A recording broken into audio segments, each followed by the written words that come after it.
Hey, guys, this episode is brought to you by TeePublic. You guys know TeePublic. I've been with TeePublic forever, since the Schmodown days, since the big thing launched. If you have a Sith Council shirt, if you have any of our shirts, you got them from TeePublic. From over the years, we've been working with TeePublic. When I went out on my own, they were one of the first calls that I made. So not only can you get all of the branded merch from this show, t-shirts, stickers, phone cases, mugs, all that, when you are on the site, do a search. You're going to discover something that you like, especially in this space, man. An artist uploads new work to the TeePublic marketplace every 5 seconds. Because of the thousands of global artists that populate the marketplace, you're going to find designs you won't find at a big box store, especially if your interests are super niche. Doesn't matter what you're into, you can find it on TeePublic. You want a graphic tee of a cat riding a unicorn? Check. A t-shirt with your favorite movie quote? Got it. You want merch for the big thing? Hey, that's what you want, obviously. I've been using TeePublic forever. If you guys know me from back in the day, I've been talking about them that long. So it was obvious that I was going to be using them again, and I'm so glad that I did. So many of you guys, when I see you at some of the events, you're wearing the big thing shirts, and it all comes from TeePublic. And browse around on my link. It's going to be in the iCard right there. It's going to be in the description right there. Browse around. You will find stuff that you like. So I'm happy that they're on the show. They're sponsoring the show now. TeePublic, everybody. Check them out. What's going on, everybody? Welcome back to the big thing. It is Monday. I hope you had a wonderful weekend. And we got some stuff to talk about. The box office, obviously. There's not a lot out there, but people are still going to see the movies. So we're going to tell you what the top 5, even the top 10, what was it this week? Drew Barrymore. She said, I'm coming back. I'm going to be doing the show. I know that there's a writer's strike. I know that all this stuff is happening, but I'm coming back because other people have jobs and I got to help it out. And the internet said, no, no, no. And the writer said, no, no, no. And everybody said, no, no, no. And Drew said, okay, you're right. I'm sorry. I was wrong. And instead of people saying, you know what? She saw that it was hurting people. And she saw, and she said, I shouldn't do this. They said, of course she did, because she's got blowback. And they say, we want change. Someone says, I'm going to change. I heard you. And you go, you're still bad. It's like the internet sucks. And we'll talk about that. And then Winning Time. I haven't heard this show I haven't seen the show, I shouldn't say. I've heard a lot about it. But it got canceled. And people are pissed. Because apparently it's a great show. I've heard nothing but great things about this show, by the way. And it got canceled.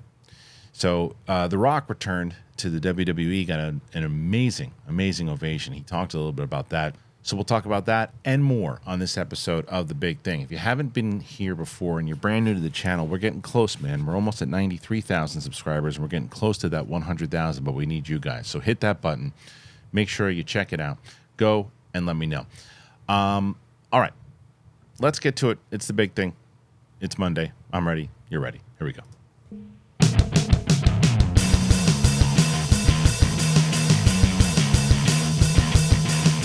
What up, everybody? Welcome back. Excited to have you back. This week is going to be exciting. And today, obviously, it's me, you, talking about a couple fun things. A couple things in general. There's news going on. Tomorrow's awesome on the UAP show. We got Mark Riley, obviously, but DJ Woolridge is going to join us. So this is for those people who are very skeptical about the whole phenomenon. And DJ is about as skeptical as you're going to get. But he's also one of my favorite people out there. And to be able to have a rational, fun conversation will be very interesting and fun. So make sure you tune in and check that out. Wednesday, Mike will be back, and we're going to have Sith Council talking Ahsoka Episode 6. On Thursday, it'll be Brett and I in studio. Roxy's out of town this week. But Friday is pretty exciting, guys, because it's the return of Winston A. Marshall and Coy Jandreau on Capes and Cowls. We'll be back this Friday. So I'm excited for you guys to join us, be there. And yeah, it's going to be a reunion of sorts. So I hope you join us for that. I have questions for you guys before we start getting into it. I want to get your feedback. I always like to get the audience's feedback. Contrary to comments I see sometimes, which I think is it's said in a respectful and fun ways. Is, look, just do what you're going to do, man, and don't let other people kind of persuade you into things. And I like to get the audience feedback. It's something we've been doing since, even if we used to, people who don't know, we used to run a show called Schmoes Know, and we were always listening to the audience to see what they liked. We ran this website that we have right now, the KristianHarloff.com, that we're primarily going to use for like streaming events. When we start doing live shows again, that's really where we're going to use it, and we do it for like one-on-one sessions and things of that nature. But what do you guys prefer? Do you prefer Patreon? Do you prefer the website? What do you prefer? Because PLD, who's my producer on the shows, we're going to come up with some things maybe that we use the website for just live streaming stuff, and then the one-on-one that people that are already on there, so that to switch and jump back and forth, they just kind of get grandfathered. But we're thinking about making more of a push into Patreon. But we really want to get your thoughts on what you think makes sense. And if we were going to do more of a heavy push on Patreon, what do you guys want to see? We want to do a whole like revamp. We want to do a revamp. Like, is it exclusive content, like an episode that comes out a week before? Is it like, what is it that you find interesting when you're thinking about joining a Patreon? And I want to hear from you guys, because we want to kind of revamp that whole system, and kind of do some, again, exclusive footage, maybe some exclusive podcasts. I don't know. But I want to hear from you guys.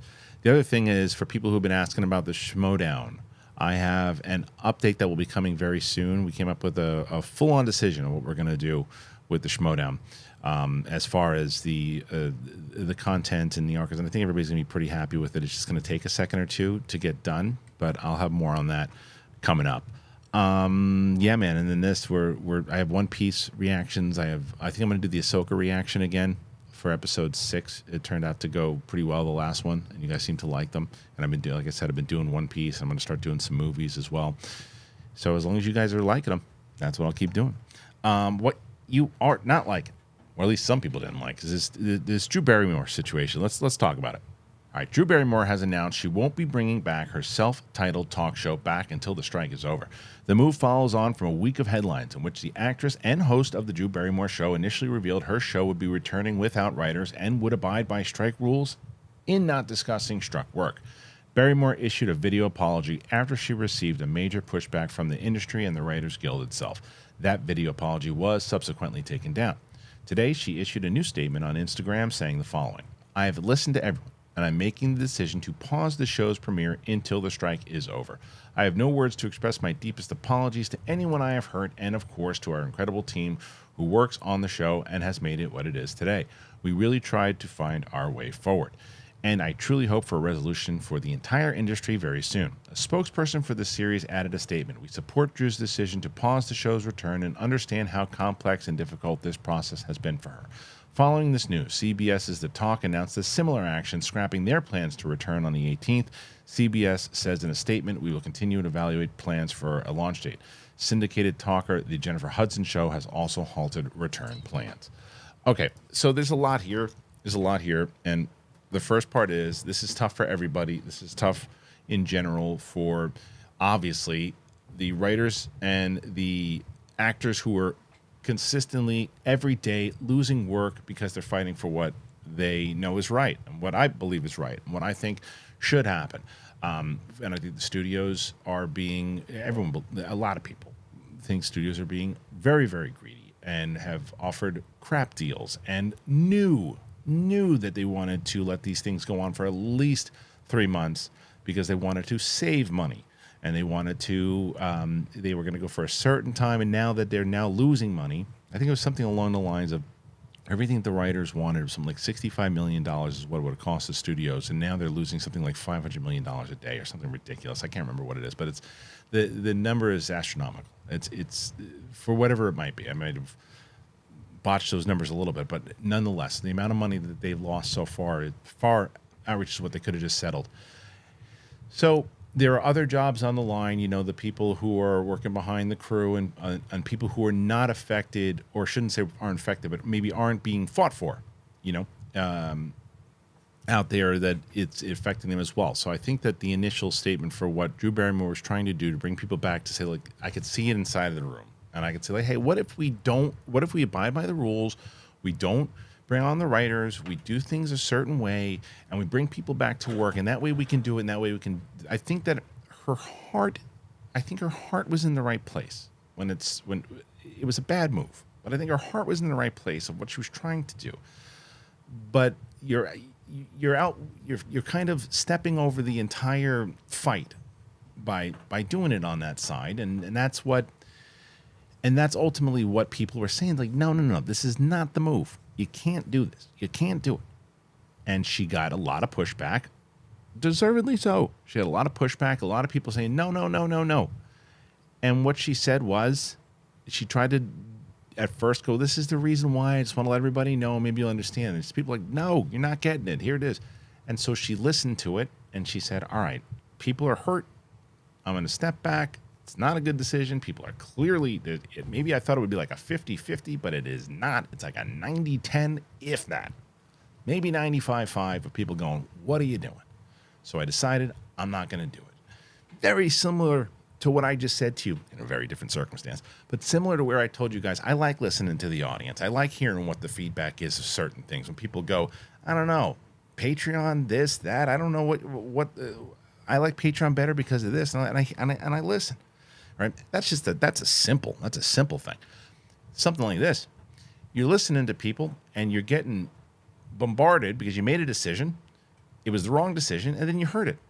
What the internet loves to do. Internet loves to do this. Hey, you're doing the wrong thing. You're doing the wrong thing. Okay, listen. I'm sorry. I was doing the wrong thing. I apologize. And now you're right. I'm gonna make a choice. Well, the only reason you're saying that is because we told you that you needed to make a change.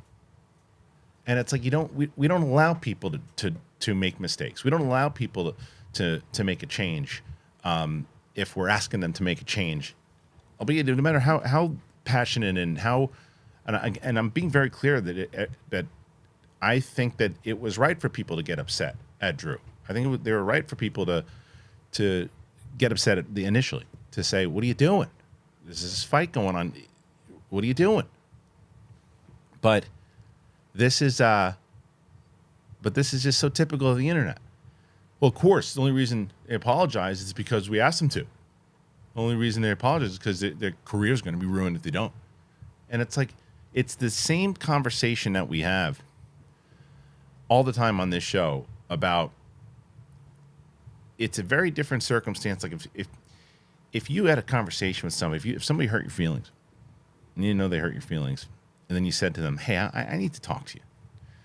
That thing that you did, you kind of did this, you did that, and you didn't think of me, and you made the decision for yourself, and it was somewhat selfish, and I'm not saying, I'm just talking about in general, a different situation. And it was somewhat selfish, and I felt bad. I felt like you didn't even listen or think about me.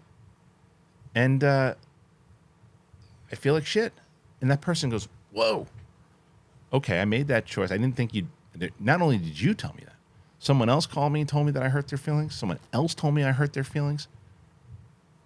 Wow. I'm sorry. I'm not going to do that. I'm going to change that. It's not on social media. It's between, let's say, 3 to 5 people. And then you go, oh, I messed up. I'm sorry.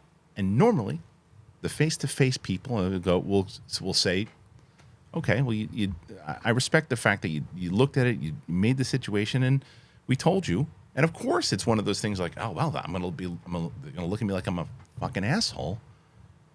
And I think it's the people that go, like, look, there's a whole other situation with Bill Maher. I don't think Bill Maher's going to change. I don't think he's going to put his feet in the ground and say, nah, I ain't moving. I mean, maybe he won't. I don't know. But it seems like he's not going to move anywhere. Drew Barrymore was like, I feel terrible about this. I feel bad. And we're still like, it's only because of this. It's like this non-connected human thing now. And it's one of the reasons I really, it's like social media, man. It's social media because you don't see the person as a real person. You just see them as a figure. You see them as a celebrity. You see them as a person behind that Twitter account or the video behind it, because you feel like I can say this to you because I'm mad about it. And the only reason you said is this. But those same people, if Drew Barrymore was talking to them face to face in a room going, hey, I messed up. I'm sorry. What do you think?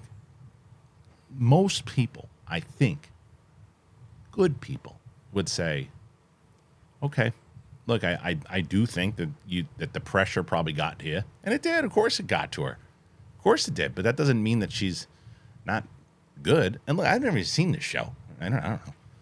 I shouldn't say I haven't seen clips. I've seen clips, and I know Drew Barrymore, but it's like, it's not the point. The point is, I just think that if we're out there asking for change from people, and then they change, and we still give them shit, what's the point? What's the point? So I don't know. And I will say this though. I think thankfully I have seen people sharing this point of view that I'm sharing here today. I've seen this from quite a few people going, come on, she said she was sorry. It was a stupid thing that she did. She's sorry, and she's trying to make the change, and she's not going forward with it. And of course that had to do with pressure, but it doesn't mean that it's not because she's doesn't legitimately feel bad. But I don't know. I could be on the wrong here. Well, at least I could be in the wrong on your point of view here. You could think, no, she shouldn't have done it in the first place. I don't forgive her. She sucks. And you may feel that way, and that's up to you. I just feel like sometimes we ask for things, and then when we get them, it's like, nope. You know what I did want to tell you about this.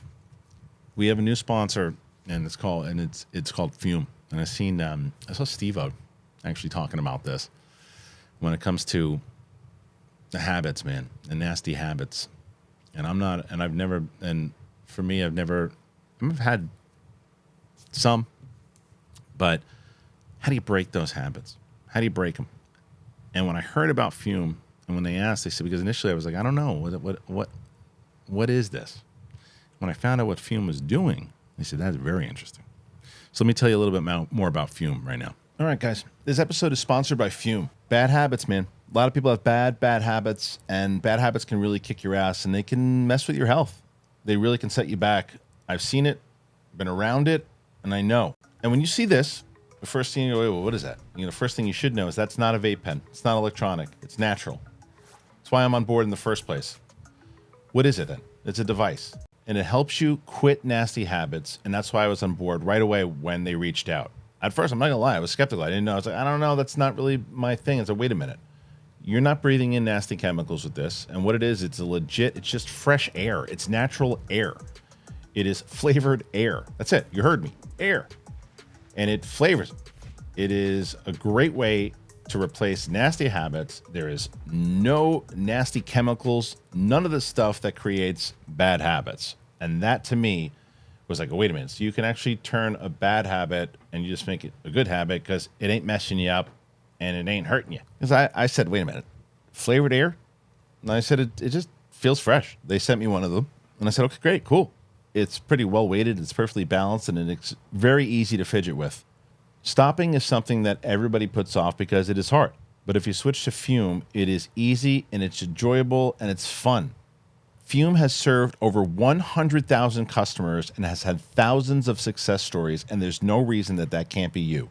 Join Fume in accelerating humanity's breakup from destructive habits by picking up the Journey Pack today. Head to tryfume.com and use that code BIGTHING. You can get 10% off when you get the Journey Pack today. That's tryfume.com. Use that code BIGTHING to save an additional 10% off your order today. All right, thank you again to our friends at Fume. If you can find a way to kick a nasty habit, I think that's what Fume is offering. So that's why I was on board with it, man. So check it out. The link is in the description. Once again, any of our sponsors that we have on the show, if you are able to and you have the means to, please consider getting one of our wonderful sponsors. It helps out the show more than you know. I've been getting people left and right now because as I've been telling you guys this, like, hey, I just tried this. I used your code. It helps. It helps grow the show. It helps keep us going. It helps us get more people on the show. So thank you very much. All right, let's move to our next topic. All right, let's talk box office here. Kenneth Branagh's film Haunting in Venice debuted to $14.5 million domestically and $37.2 million globally. Softer than expected domestically, where it came in second, but right on track internationally, where it proved fairly strong in European markets. Critical reviews have been good, though the film is beginning to draw an interesting online reaction over the weekend, even if it scored the same B cinema score in exit polls. The Nun 2 maintained strong business, coming in first domestically with $14.7 million and snagging a further $30.1 million offshore. Its worldwide total stands at $158.8. It's a big number. The film was reportedly tracking ahead of all the other films in the Conjuring franchise, with the exception of The First Nun. The Equalizer 3 came in with $7.1 domestically and now sits at a total of $132.4 worldwide. My Big Fat Greek Wedding was fourth with $3.7 million domestically. Barbie, another top 5 shot with $3.4 million in its 9th weekend, $1.4 billion. Domestically, that film 626 passes the first Avengers this weekend. Holy moly. Dumb Money had a very limited debut with previews in NYC and LA, where its few screens snagged an impressive 27,080 per screen average. This is interesting on so many different levels. The Nun 2, first of all, the fact that it's a smaller movie, made some money. Haunting in Venice, doing good globally, okay domestically, softer, as they said. Equalizer 3, having a nice little run. Big Fat Greek Wedding, I don't know how much that movie cost, but $18 million so far. And then Barbie being the exception of these smaller movies. Now, granted, I know that right now we're in September, and this is when a lot of those movies come out. However, it is so... I think we're seeing a shift, guys, as far as how movies and different movie people, what they want to see in the movie theater now. And not just that. It's not really even that.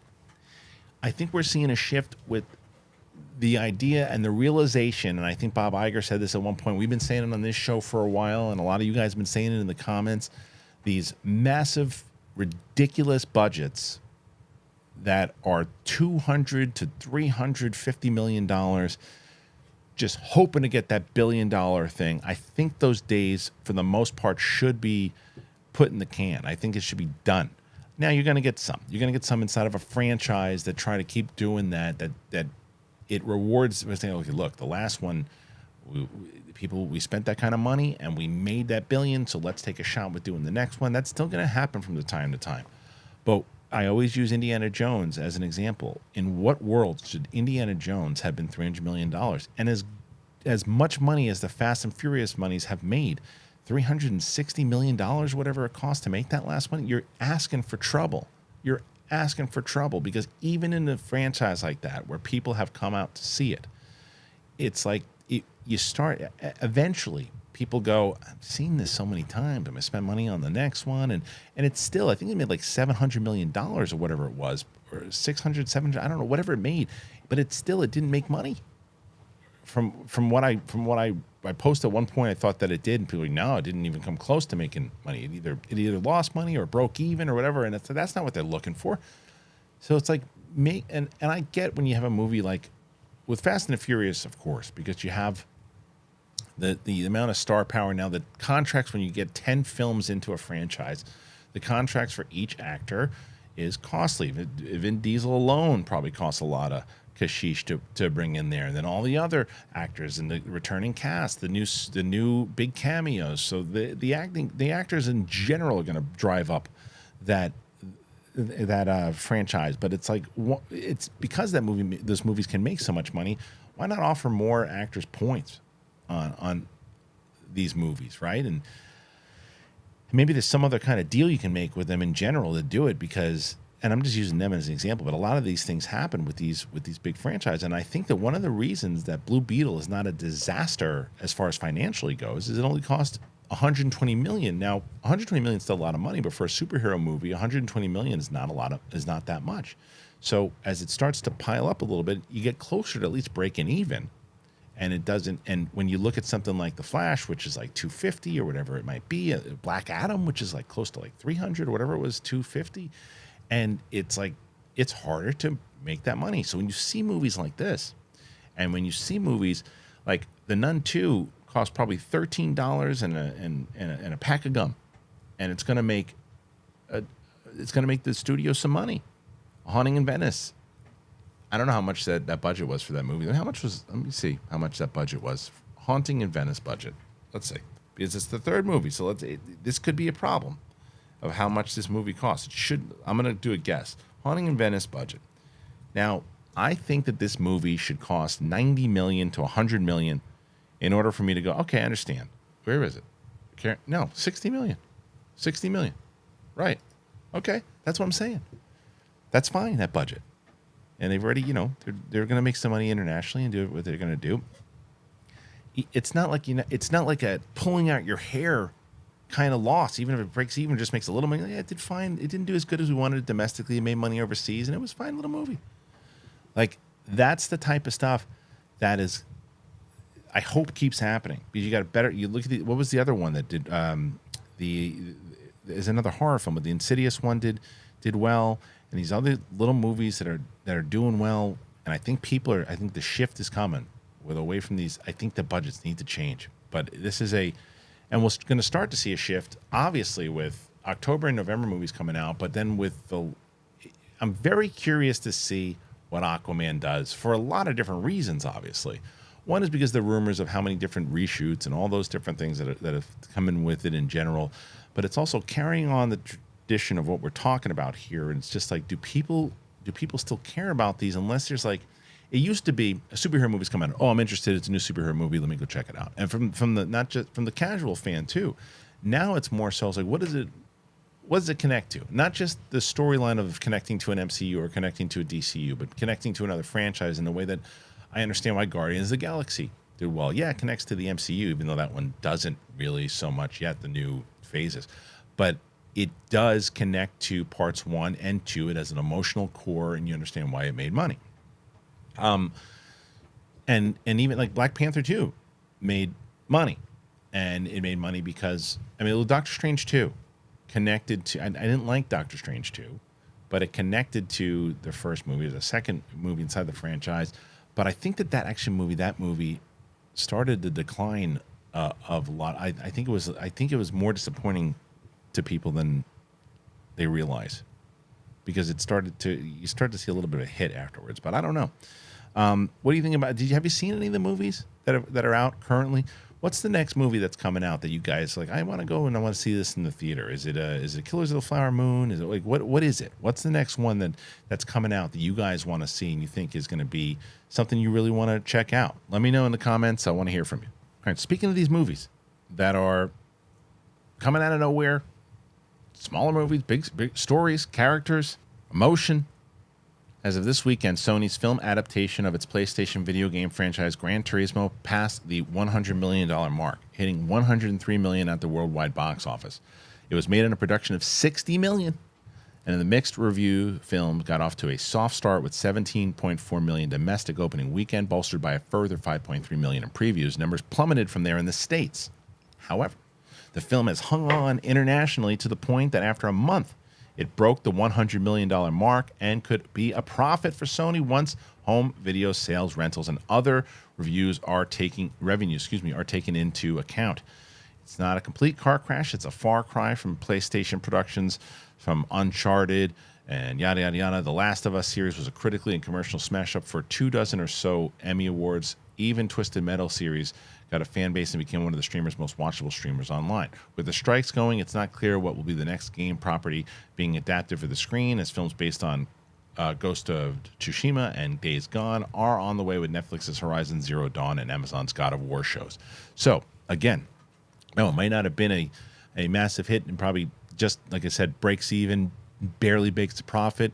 But if this movie, they would have dumped $150 million into it, it's a video game and everybody loves the video game, let's put $150 million into it. It's got the guy from Stranger Things, put some money into it, then they'd have problems with the marketing and everything along. Then they have problems.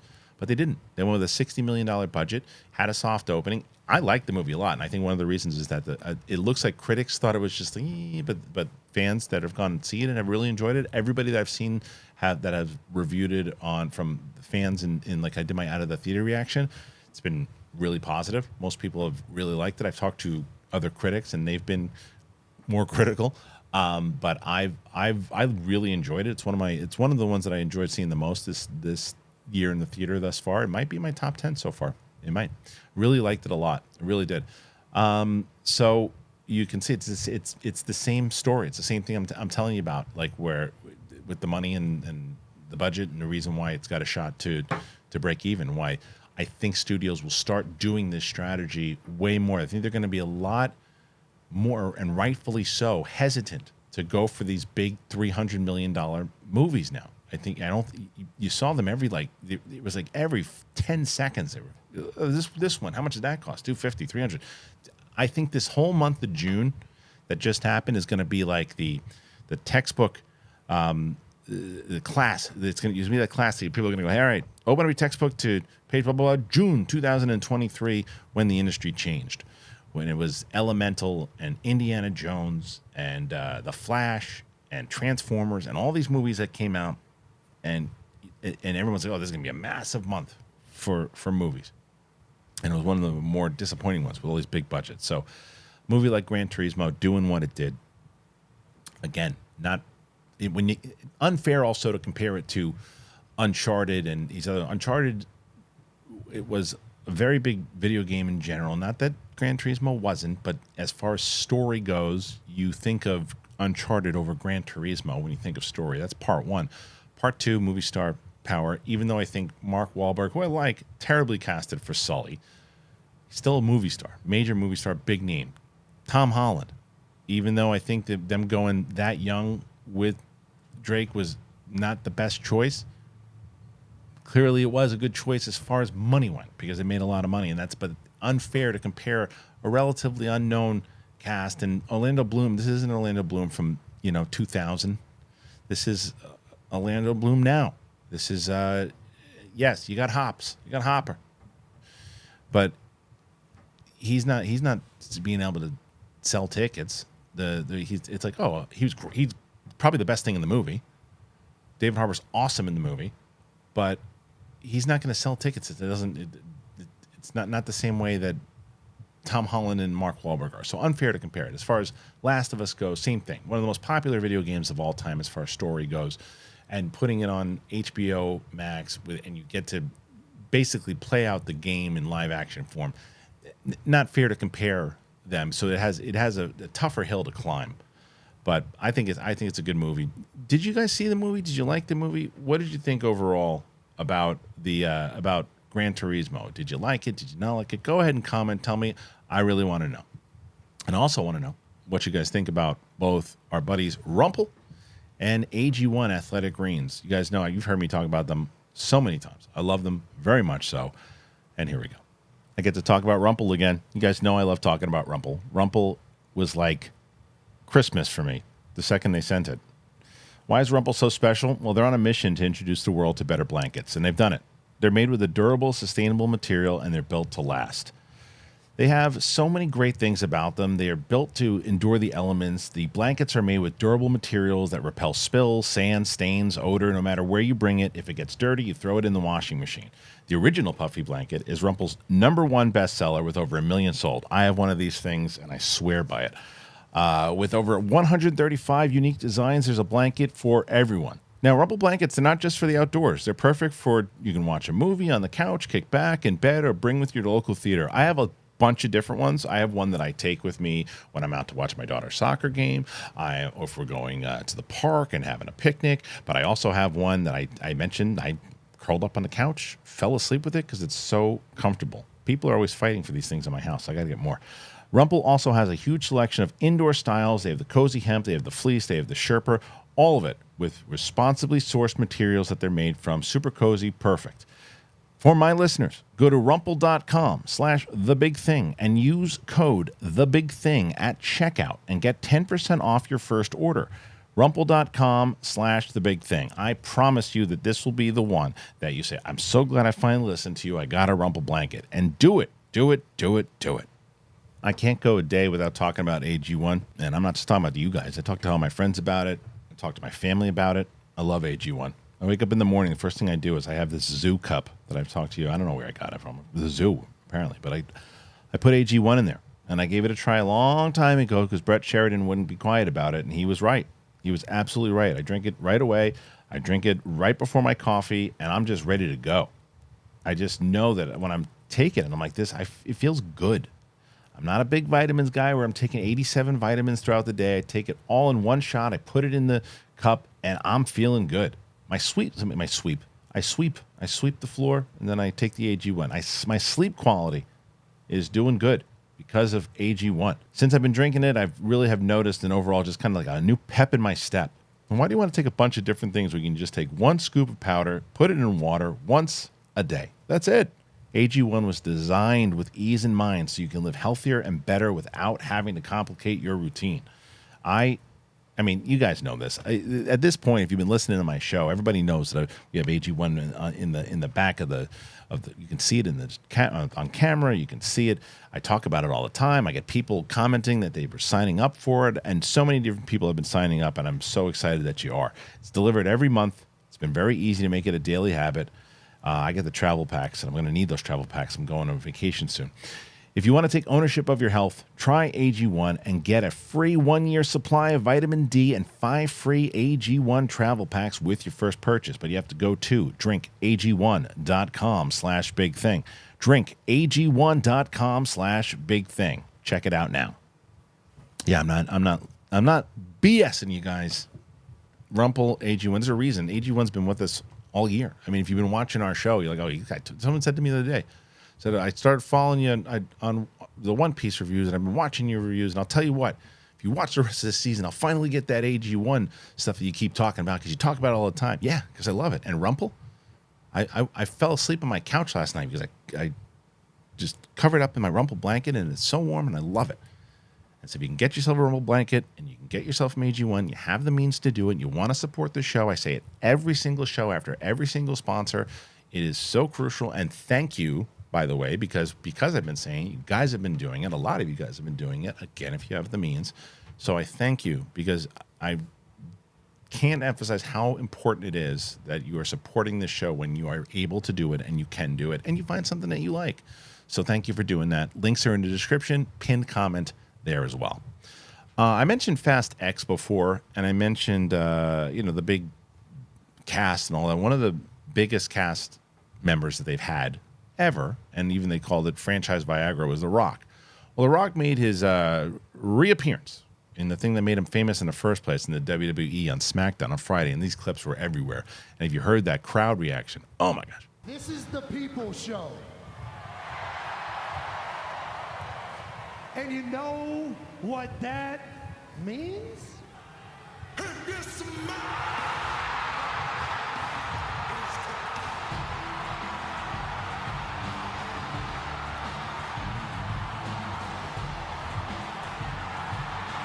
Yeah, The Rock returned to the WWE, and he made a surprise appearance on this past week's WWE Friday Night Smackdown. I don't know how surprising it was. I mean, because he was talking to Pat McAfee and a few other people before him. I don't know, maybe they didn't think he was going to show up that night, but nonetheless, he showed up, and the Fast and the Furious Red Notice star was seen tearing down Austin Theory in the opening alongside fellow wrestler turned film star John Cena backstage.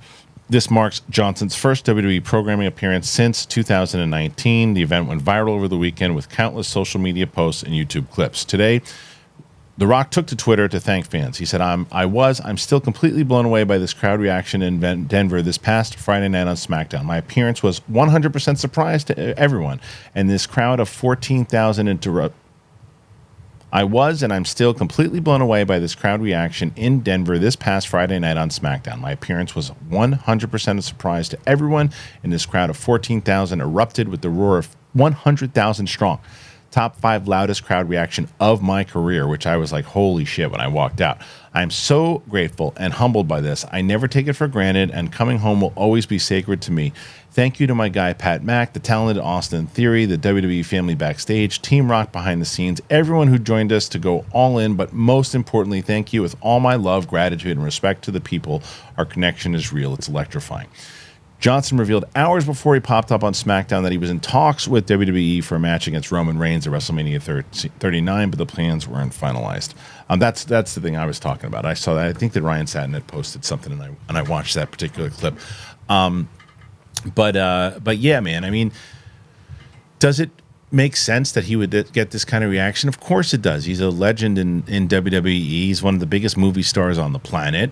And he shows up, and he's still able to do it. He's one of the best, if not the best, on the microphone of all time. So, I mean, this made sense, and it got what it did very well is it got the mainstream audience looking at the product again. And right now, in my opinion, wrestling is very centered around the hardcore wrestling fan. and there's a ton of them, so it's not necessarily a bad thing, but it's not as kind of mainstream as it has been in other eras, whether it was Attitude Era, the Golden Era, a few other times where it's during the time when, and I guess it was the same Attitude Era, but when WCW had NWO and all those types of things, like it was very mainstream and everybody was talking about it. Now there are certain wrestlers that like people know John Cena, people know like it just doesn't have that same kind of mainstream appeal the way that it once had. And that's not to say that it won't again. It always goes up and down, up and down. But by bringing The Rock there, it definitely gets the eyes on it once again. And people have been watching this clip and then having him talk about it. He's one of the best kind of social media presences out there too. And I think that it was a very big moment for him, obviously. And I do think though that it's probably gonna, if it already wasn't the lead to, you know, him making more appearances and coming back to do something at WrestleMania probably makes sense. Look, the other thing too is that there's not a lot that he can be promoting right now during the strike, and there's a lot of things that he can do right now as things are kind of on halt. So there's no strike in wrestling. So why not get out there, get your voice out there, be able to be seen again, get your star meter up? Because what a way to do it! Go back into the factory where you were kind of made in the first place.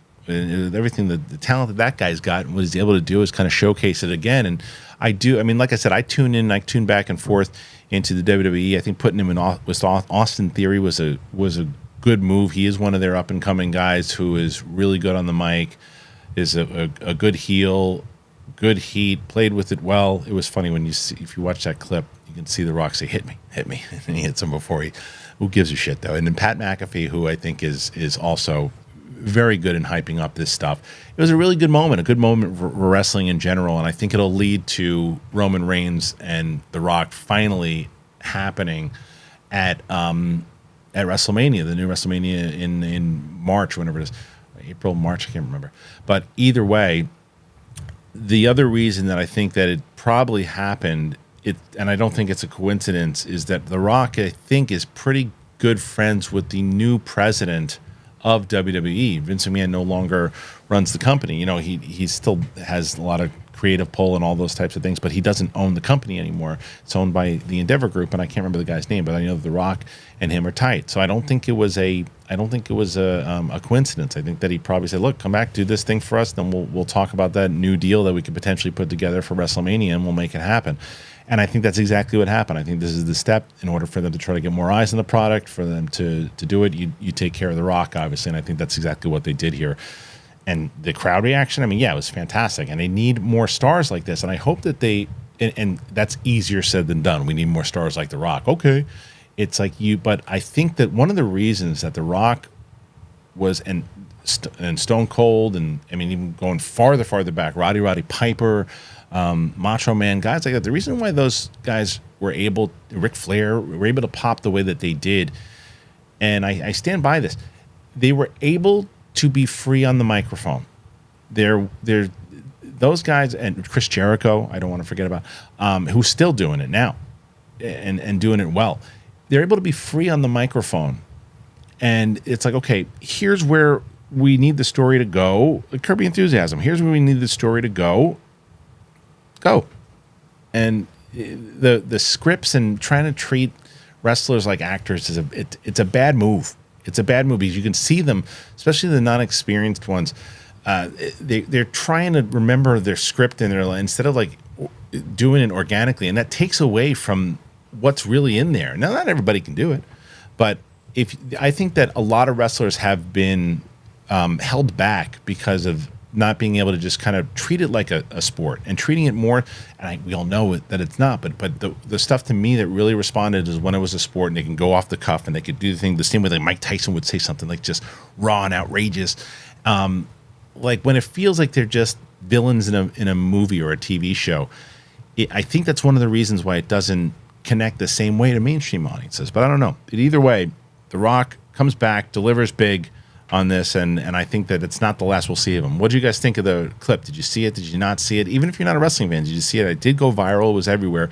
Did you check it out just because The Rock was in it, or did you say, it doesn't matter, I'm just not a wrestling person, I didn't check it out? Very curious. Please comment and let me know what you think. All right, this is the last one. Winning Time. I mean, this guy looks just like Magic Johnson. Holy crap. Following the second season finale on Sunday, it has been confirmed now that HBO's Winning Time, The Rise of the Lakers Dynasty, has been canceled. Creator Max Borenstein confirmed the news on Twitter, saying it's not the ending that we had in mind, but nothing but gratitude and love. Director Sally Richardson Whitfield added on Instagram, when you give it everything you've got, you can have no regrets. I hope you enjoy the last episode of Winning Time. I can say that at this moment in time, I am proud of the work we did on this masterful show, and not shocking at the same time. And what I mean by that is shocking because every single person that I have heard talk about this show has said nothing but incredible things about it, about how good it is, how I needed to watch the first season, how the second season delivers, how the casting is just incredible. I mean, that picture alone is just crazy. But how great the show is, like great. And so that part of it surprised me. Now, when I started to think about it, I can name the majority of people that have told me about this show, maybe on both hands. It's not a lot of people that watched it, but the people that did loved it. And I wonder if that's because it was just a Lakers thing, like if they did a thing on the Yankees, or they did the thing on the Mets, would people care, or just like New York people, or just LA people, or did people? It was great. I can watch this on ESPN. I don't really need to watch a scripted drama of it. They've got 30 for 30s that are better with the real people in it, or that I'm more interested because I can see the real people actually do this. I don't know. I could see that being a thing. So that's why I'm not surprised, but again, surprised because it was so good. I mean, John Roca raves about this show. Every time I see him tweet about this show, he's just raving about it. And Ellis told me about it too. So you got to watch this show, and I really, really want to check it out, and I think more so now I will. But I'm pretty shocked that it got canceled. I really am, because again, like I said, every time I heard anybody talk about it, I thought it was just like this award winning. I thought everybody was watching it, but like I said, when I started thinking about it, I guess not, because I only heard from like a handful of people. But did you guys watch this show? Let me ask you this: when you're commenting off this question, answer me this: did you watch this show? Did you love it? Are you surprised that it didn't get picked up for a third season? And if you didn't watch the show, why didn't you watch the show? Is it because you're not a basketball fan? Is it because you're not a Lakers person? Is it because it's, ESPN, you could see this type of stuff? Or did you not even know about it? That's the most, I'm very interested about that. So please comment, let me know. I think this is a shorter episode. I think so. Maybe not. I don't remember. I don't even know how long this episode is yet. Nonetheless, glad to do it. Remember, tomorrow we're going to be on UAP Tuesday. It's me and Riley and DJ Wooldridge. Wednesday, it's going to be me and Mike Kalinowski for Ahsoka, for Sith Council.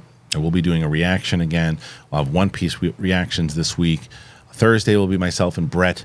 Friday will be the return of Winston and Coy for Capes and Cowls, so make sure you check that out. If you haven't checked us out on Spotify or on Apple Podcasts, please do that.